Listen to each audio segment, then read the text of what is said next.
Bom dia, irmãos, graça e paz da parte de Cristo Jesus, todos vocês, amém? Que bom que você, nessa manhã de domingo, neste sol tão gostoso, escolheu estar aqui presente, para juntos podermos celebrar ao Senhor Jesus.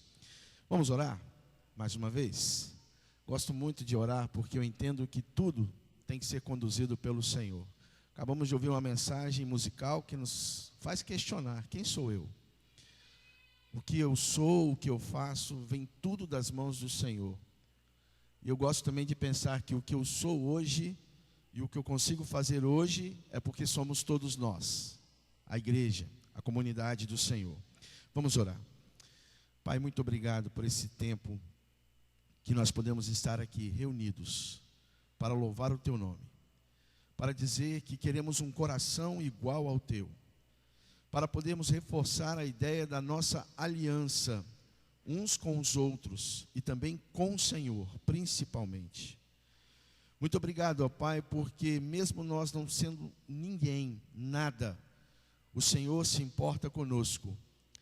E por causa do Teu grande amor, da Tua grande misericórdia, a Tua graça, nada e ninguém poderá nos separar deste amor, do amor do Senhor.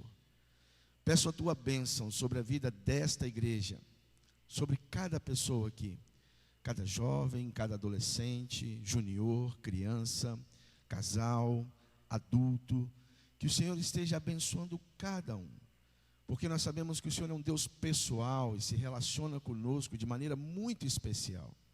Por isso, ó Pai, em nome de Jesus, pedimos a Tua bênção sobre a vida de todos os irmãos, membros da nossa comunidade, da nossa igreja. Aqueles que estão aqui hoje, aqueles que não puderam estar, aqueles que estão no leito do hospital, sofrendo, aqueles que estão se recuperando, ó Deus, derrame as Tuas bênçãos sobre os Teus filhos. É a oração que fazemos no nome de Jesus. Amém.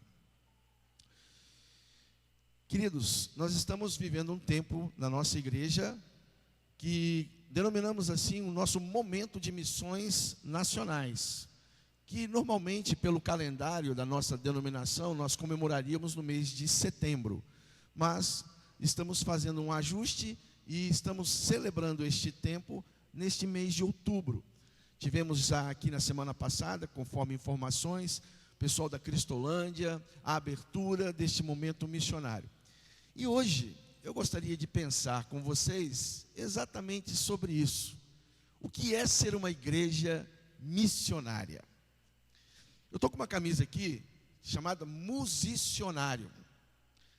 Essa camisa, ela é um projeto da Associação dos Músicos Batistas do Estado do Espírito Santo. Um projeto que nasceu no coração de Deus e Ele colocou na diretoria da Associação dos Músicos. Onde eles visam o quê? Fazer o quê? Normalmente, como a nossa igreja, por exemplo, nós temos aqui grupos que ministram o louvor, pessoas que podem fazer solo, grupos que podem cantar, quartetos. E muitas vezes nós somos abençoados por Deus por termos esses diversos grupos aqui dentro da igreja. Mas você sabia que existem igrejas que não tem nada, não tem nem sequer um violãozinho para alguém tocar enquanto eles poderiam estar juntos louvando ao Senhor?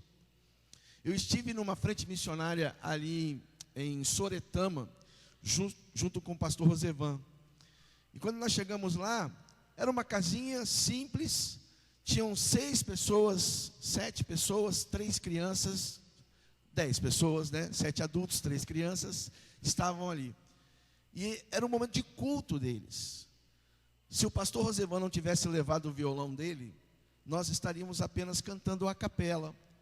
E o projeto Musicionário nasceu porque olhou para a necessidade desses lugares, dessas frentes missionárias, e olhou também para igrejas que possuem muito, e muitas vezes nós ficamos parados, nós ficamos travados, ou nós ficamos guardados dentro da igreja.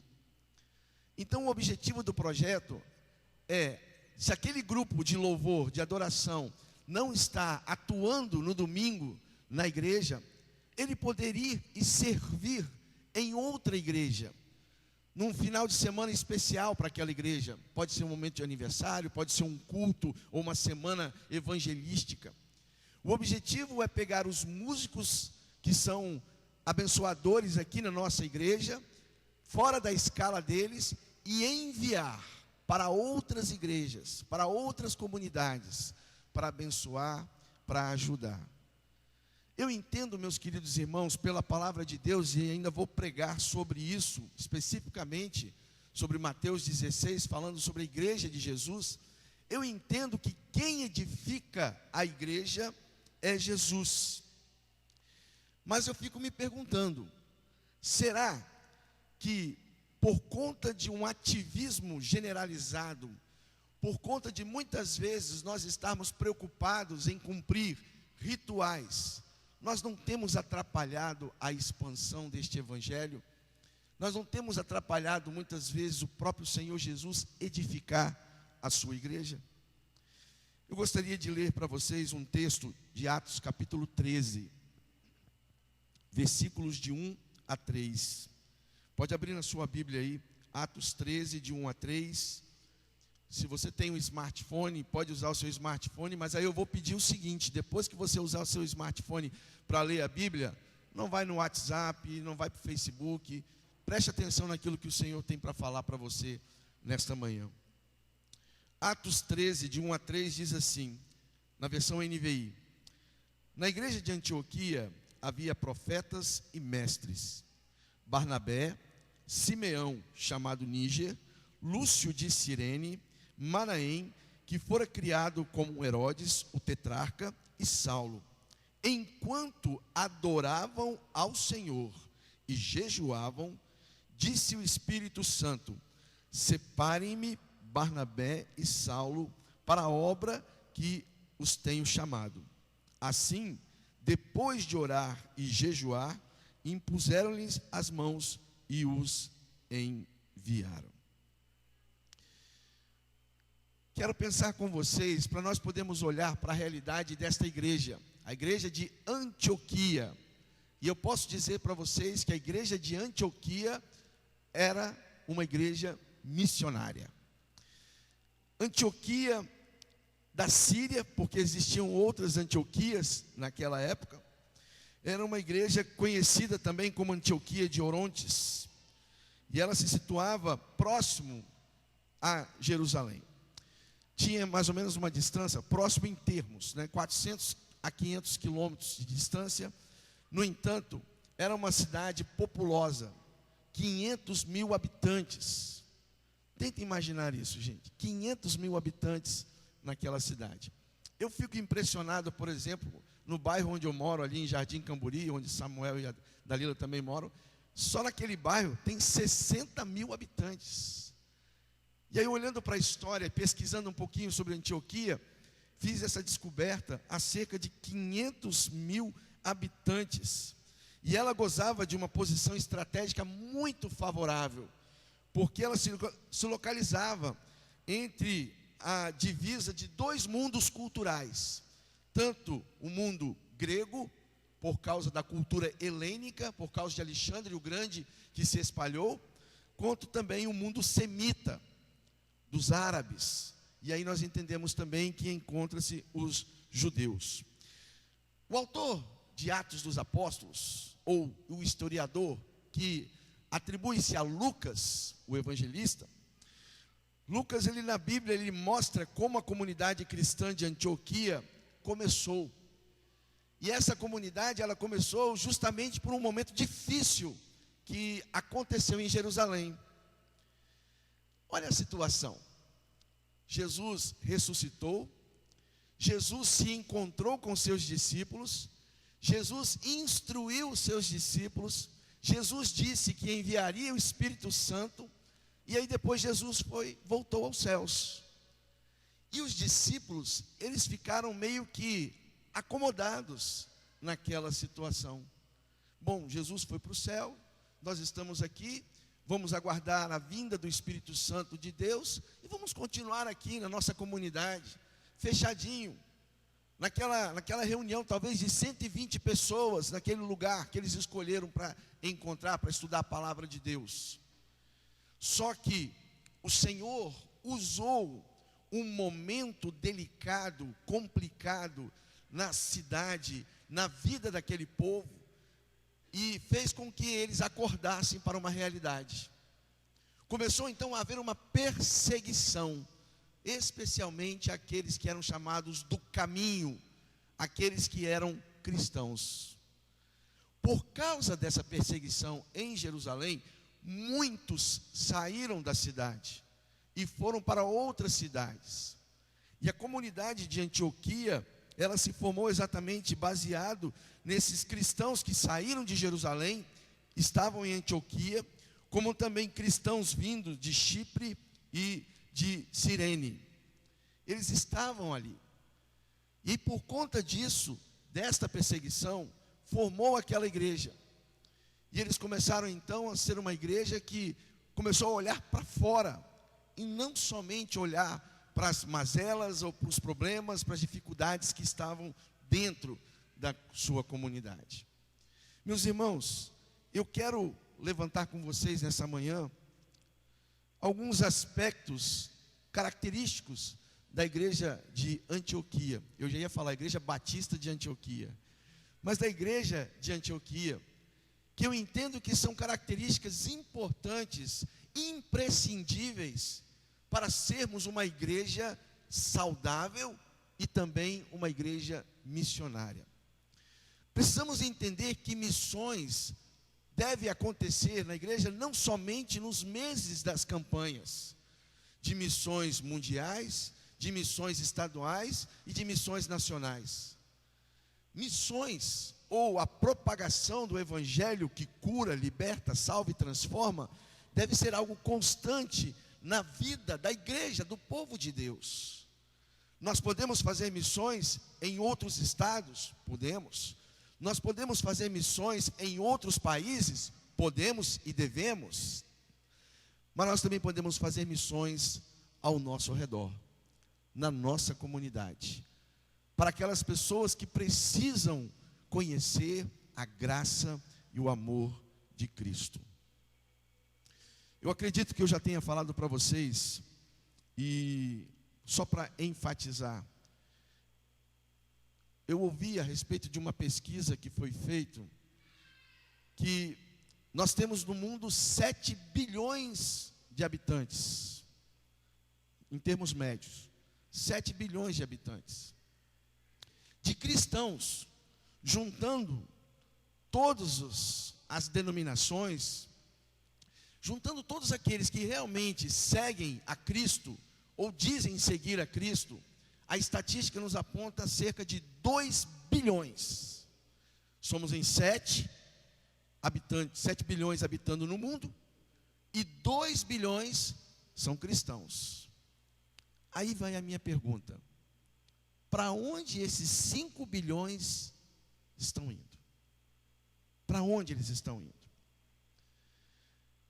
Se você responde com toda a convicção do seu coração, dizendo, eles estão indo para o inferno, eu acredito na sua resposta, entendo a sua resposta, mas eu digo, meu irmão, que eu fico triste com isso, porque nós estamos olhando para as pessoas que estão ao nosso redor, que precisam de Jesus, e nós não estamos nos preocupando com isso, e estamos deixando a responsabilidade por conta apenas de missionários, de pastores, de líderes na igreja, quando a responsabilidade é de todos nós.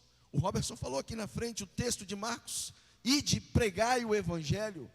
Não é, vai pastor, você prega o evangelho, vai missionário, você prega o evangelho. Não, todos nós. É uma responsabilidade do povo de Deus.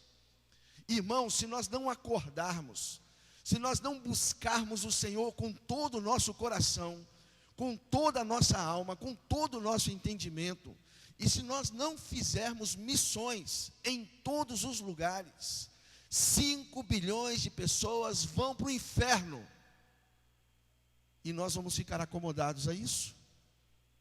E nós vamos ficar tranquilos com isso? Esse é o relatório que você quer prestar para Deus quando você chegar diante dele? Olha, Senhor, eu estou aqui porque o Senhor me salvou, eu conheci Jesus, eu aceitei Jesus. E Deus vai perguntar, mas o que você fez com isso, tudo que você aprendeu? 5 bilhões estão indo para o inferno. A igreja de Antioquia, não com essa visão da realidade que nós temos hoje, mas como uma visão de espalhar o evangelho por toda a área em que ela tivesse alcance, se tornou uma referência no Novo Testamento. E algumas características desta igreja que se tornou referência no Novo Testamento, que serve para nós. Primeira característica, era uma igreja onde tinha a presença do Espírito Santo de Deus. Atos capítulo 11, versículo 24, versículo 28, capítulo 13, versículos de 2 a 4, vocês vão encontrar a respeito do Espírito Santo de Deus. O texto que eu li no início nos mostra que, enquanto adoravam o Senhor e jejuavam, disse o Espírito Santo de Deus. Era uma igreja que estava vivendo constantemente a experiência da presença do Espírito Santo de Deus. Meus irmãos, nós só seremos uma igreja saudável, uma igreja missionária, quando de fato Deus estiver presente na nossa vida e no nosso meio. Quando há a presença de Deus na vida da igreja, no meio do povo de Deus, não há espaço para confusões, não há espaço para brigas, dissensões, e sim para podermos cumprir a obra daquilo que o Senhor tem determinado para o seu povo, para a sua igreja. Comunhão, meus queridos irmãos, aprendam como eu aprendi. Comunhão é marcada, pela presença de Deus no meio do povo. Porque se Deus não estiver no nosso meio, nós somos apenas um ajuntamento de pessoas. Comunhão é marcada pela presença de Deus no nosso meio.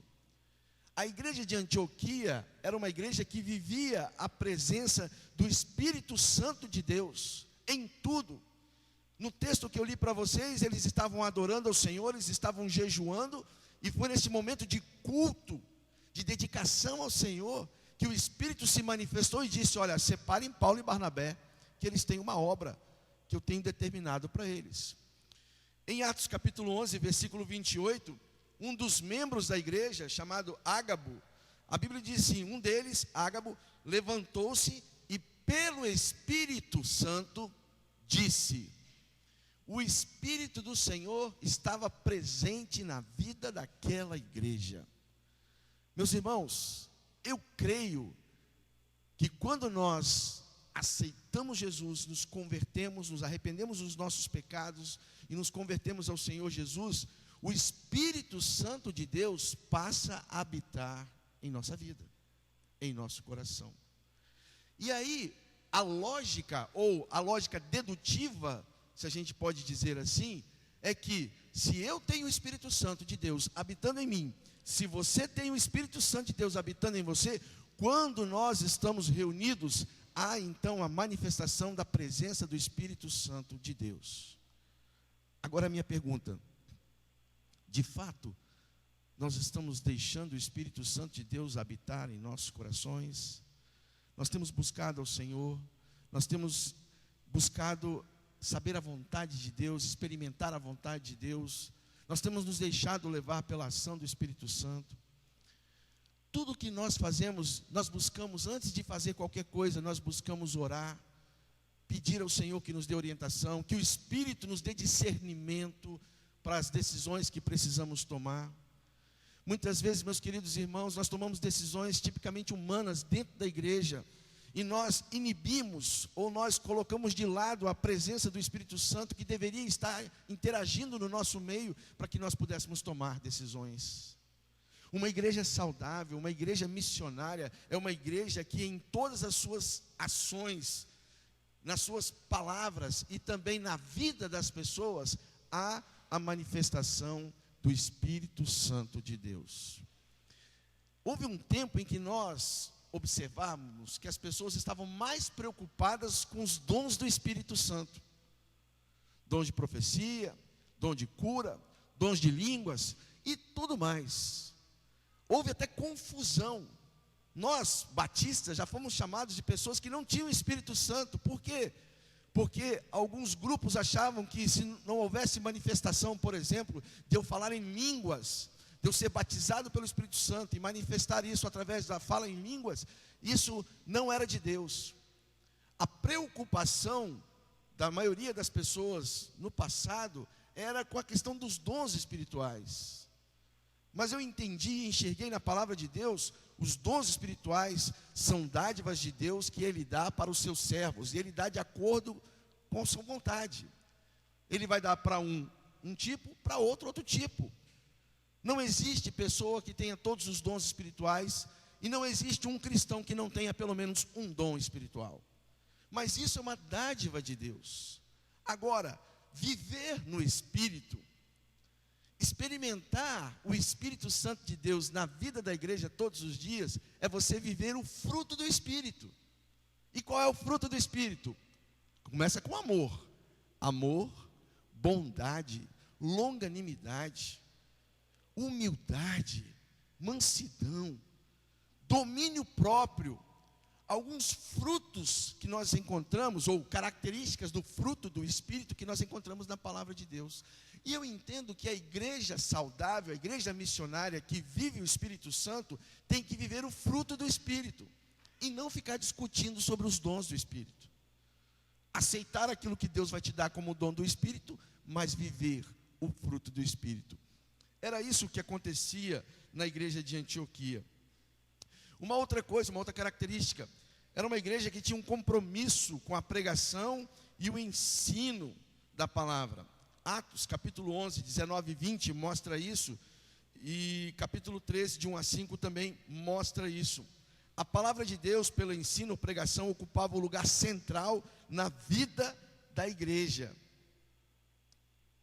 A palavra de Deus, pelo ensino ou pela pregação, ocupava o lugar central na vida da igreja.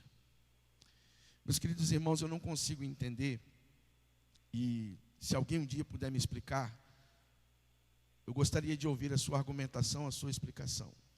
Uma pessoa que se diz cristã, uma pessoa que se diz crente no Senhor Jesus, mas que não tem contato com a palavra de Deus, que não busca na palavra de Deus a orientação. Tem gente que ora assim: Senhor, mostra a tua vontade para a minha vida, eu quero saber qual é a tua vontade, Senhor. Meus irmãos, a vontade de Deus está expressa aqui, nesse livro. O que você tem que pedir na sua oração: Senhor, me ajude a experimentar a tua vontade, porque a vontade de Deus já está aqui. Agora a gente precisa experimentar. Por isso que Paulo fala: para que eu possa experimentar a boa, agradável e perfeita vontade de Deus. Paulo não fala em conhecer a vontade de Deus, em saber a vontade de Deus. Ele fala em experimentar. Empírico. Tem a ver com a experiência. E então, eu não consigo compreender uma pessoa que se diz cristã, mas que não usa, não lê a palavra, não ora, não está em cima de descobrir e experimentar essa vontade de Deus a cada dia, a cada momento. A igreja de Antioquia, as pessoas, elas eram ensinadas através da palavra e elas pregavam este evangelho, usando a palavra. É uma igreja que era caracterizada, podemos dizer assim, pelo discipulado. Discipulado. O que é o discipulado? Discipulado, na tradução literal da palavra, é aquele que estuda, é o aluno, é o aprendiz, é um aluno receptivo a ensinamentos. Aluno receptivo a ensinamentos. É o que recebe disciplina ou instrução do outro. Vou perguntar para vocês: quem aqui é discípulo de Jesus? Levante a mão. Quem é discípulo de Jesus? Muito obrigado. O discípulo não é aquele que aprende as instruções do seu mestre e ele vai seguir? A moçada aí que gosta de ver muitas vezes esses filmes, de lutas marciais, aquelas coisas todas, tal, sempre tem ali nesses filmes o mestre e o discípulo. Aquele que vai ensinar e o discípulo vai replicar tudo aquilo que ele aprendeu do mestre na sua vida. Meus queridos irmãos, nós seremos uma igreja missionária e uma igreja saudável quando nós entendemos que o discipulado é algo importante, fundamental na vida da igreja. Quando nós nos reunimos para ouvir a palavra, nos reunimos na escola bíblica, ou nos reunimos nos estudos dentro das nossas casas, é o momento em que nós estamos desenvolvendo este discipulado. O interessante é que, olhando a vida de algumas pessoas, de alguns mestres, Sócrates, ele ensinava os seus discípulos pela maiêutica. Sócrates foi um filósofo que viveu cerca do século IV antes de Cristo. Não escreveu nada. Não tem nada que Sócrates tenha escrito. Quem escreveu sobre as falas de Sócrates foram seus discípulos, Platão e Xenofonte. 2 discípulos que escreveram tudo o que Sócrates havia dito, porque ele mesmo não escreveu nada. Mas Sócrates usava uma técnica, a técnica da maiêutica. Como é que funcionava? O discípulo chegava para Sócrates e perguntava assim: mestre, eu preciso resolver uma situação assim, assim, assim, como é que eu faço? Sócrates, na sua técnica, ele nunca devolvia para o seu discípulo uma resposta pronta. Ele fazia uma outra pergunta àquele discípulo. E aí, enquanto aquele discípulo estava pensando na resposta que ele ia dar para Sócrates, ele encontrava a resposta para a sua pergunta. Por isso que Sócrates valorizou muito a questão da razão, como fonte do conhecimento, a busca da verdade, e também o conhecimento de si mesmo. A frase que determinou a vida de Sócrates foi: conheça-te a ti mesmo. E depois, mais tarde, aquela velha frase que nós conhecemos: quanto mais penso que sei, sei que nada sei. Isso foi apenas um indício de que ele estava mostrando que ele não tinha todas as respostas. O fato é que, como discípulos do Senhor Jesus, muitas vezes nós estamos deixando a desejar. Nós não estamos mais nos aproximando do Mestre para poder entender: Senhor, o que o Senhor quer dizer com isso? O que o Senhor quer me mostrar através disso? O que a sua palavra está me ensinando através disso? Qual deve ser a maneira que eu devo me comportar diante de tantas coisas que estão acontecendo? Principalmente aqui no Brasil, nesse tempo de crise política, econômica, crise também social, onde nós vemos pessoas que estão perdendo suas vidas por coisas simples, fúteis muitas vezes. O discípulo é aquele que está constantemente preocupado em estar ligado com o mestre e ao mesmo tempo querer fazer a vontade do mestre, replicar aquilo que o mestre ensina. Esta era uma característica da igreja de Antioquia, de ser uma igreja discipuladora. Tinha ousadia para poder estar mostrando aquilo que ela realmente era. No versículo 26 de Atos 11 disse: e em Antioquia os discípulos foram pela primeira vez chamados de cristãos. Discípulos chamados de cristãos. Os crentes de Antioquia expunham publicamente sua decisão espiritual. Os crentes expunham publicamente sua decisão espiritual. E nós? Será que lá no seu lugar de trabalho as pessoas sabem que você é um cristão? Será que lá na faculdade as pessoas sabem que você é um cristão? Será que os seus vizinhos sabem que você é um cristão? Muitas vezes nós temos vergonha de falar que somos crentes. Eu até entendo que por conta de tantas coisas ruins que têm acontecido no meio das pessoas que se dizem crentes, a gente muitas vezes fica envergonhado de falar. Meus irmãos, eu vou dizer para vocês uma coisa que realmente aconteceu comigo. Por causa de tanta coisa que a gente tem visto aí, pastores que se dizem pastores, mas fazendo coisas que são absurdas, completamente contrárias ao que está na palavra de Deus. Em alguns momentos, quando as pessoas me perguntavam assim: qual é a sua profissão? Até porque eu não entendo o ministério como profissão, eu entendo como um chamado, uma convocação. Mas quando perguntavam qual é a sua profissão, eu tinha que responder: eu sou pastor. O que eu fazia? Professor, porque de fato também sou professor. Porque muitas vezes as situações que nós deixamos chegar fazem com que nós tenhamos vergonha de expor quem nós realmente somos. Aí, olhando para a história de Antioquia, para essa igreja de Antioquia da Síria, eu me dei conta de que eu não preciso ter vergonha, porque eu me lembrei, eu não me envergonho do Evangelho de Cristo, que é o poder de Deus. Então, independentemente do que os outros estão fazendo errado, eu não posso me envergonhar de admitir para todas as pessoas que estão ao meu redor que eu sou um cristão, que eu sou um crente no Senhor Jesus, que eu sou pastor e não me envergonho disso. Para que os outros possam ver e conhecer, através da minha vida, o que Jesus tem feito em mim e o que Ele pode fazer também na vida da pessoa. Era uma igreja que tinha ousadia. Poderíamos gastar aqui muito tempo falando sobre a igreja de Antioquia, mais características, mas o que eu queria deixar nessa manhã para vocês era exatamente essas 3 características. Uma igreja dirigida pelo Espírito Santo de Deus, um compromisso com a pregação e o ensino, e uma igreja que tinha ousadia. Agora, irmãos, temos que fazer uma reflexão sobre a nossa igreja. Como nós temos sido? De fato, o Espírito Santo de Deus se faz presente no nosso meio, em todas as reuniões. Até nas reuniões administrativas dos ministérios, o Espírito Santo de Deus se faz presente. Por isso, meus queridos, eu vou sugerir a vocês que antes de começar qualquer reunião, qualquer bate-papo, qualquer discussão, antes de começar os ensaios, antes de começar a preparação para o culto, orem, peçam a Deus, clamem pela presença do Espírito Santo de Deus, porque vai haver o fluir do Espírito Santo e as coisas vão andar conforme a manifestação e a vontade de Deus. Se nós queremos realmente ser uma igreja missionária, nós temos que investir na pregação da palavra de Deus. Sim, ajudar os missionários, vamos ajudar. Nós temos frentes missionárias. Essa semana estarei indo conhecer Zumbi dos Palmares ali com o pastor Wayne. Já combinei com ele vai me levar e nós vamos conhecer ali. E eu quero ir conhecer todos os outros lugares, aqueles que são possíveis de ser conhecidos próximos da gente. Mas eu não posso entender apenas uma igreja que vive só na visão da contribuição.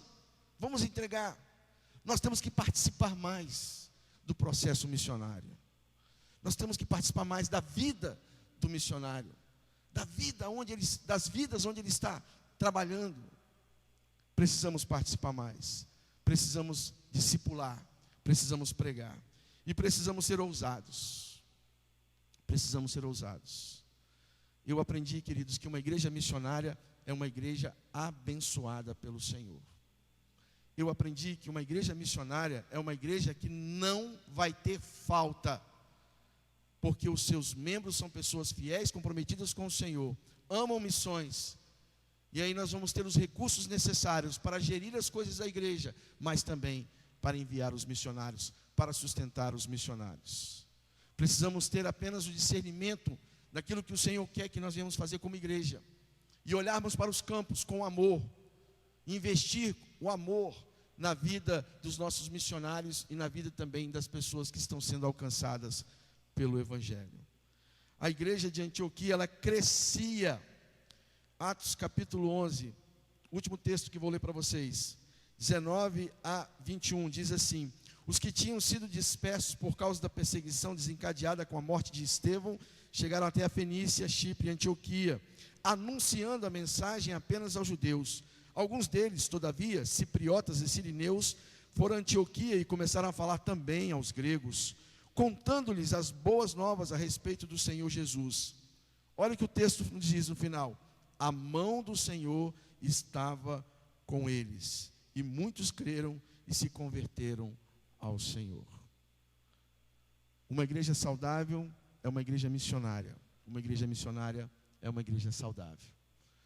E ela faz com que a obra, a pregação do Evangelho seja expandida na sua localidade, nos estados, no mundo.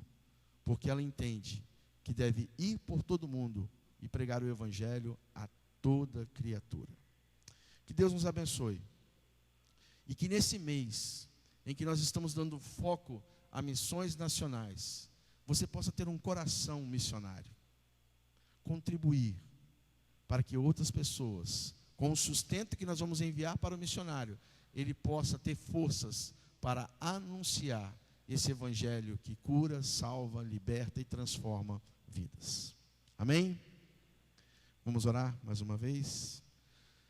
Vou pedir que você chegue mais perto da pessoa que está do seu lado, e nós vamos fazer esse momento de oração final. E é o momento em que eu entendo que a igreja do Senhor vai se unir para podermos orar, buscar a presença do Senhor.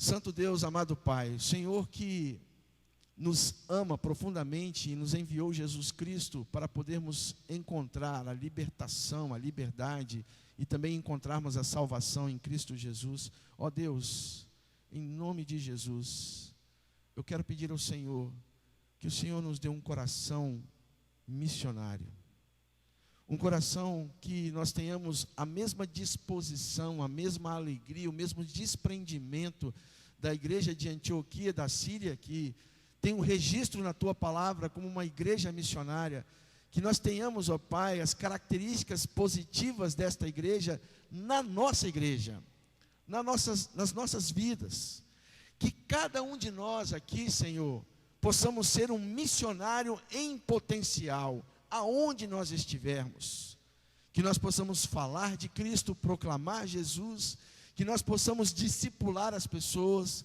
que nós possamos contribuir para aqueles nossos missionários que estão em outros lugares, e que nós possamos orar, ó Pai, para que o Senhor, através da ação do Teu Santo Espírito, venha transformar as vidas, que nós venhamos ter o entendimento, ó Pai, de que quem salva, quem transforma é o Teu Espírito. Nós apenas somos os agentes, comunicadores desta palavra. Nós somos os mensageiros e não a mensagem. A mensagem é a de Jesus, que vai salvar. Que nós possamos entender isso, e que a partir, ó Pai, dessa nossa nova experiência com o Senhor, nós possamos estar olhando para fora, olhando para a grande seara que está ao nosso redor, e que nós possamos nos disponibilizar a trabalhar para o Senhor.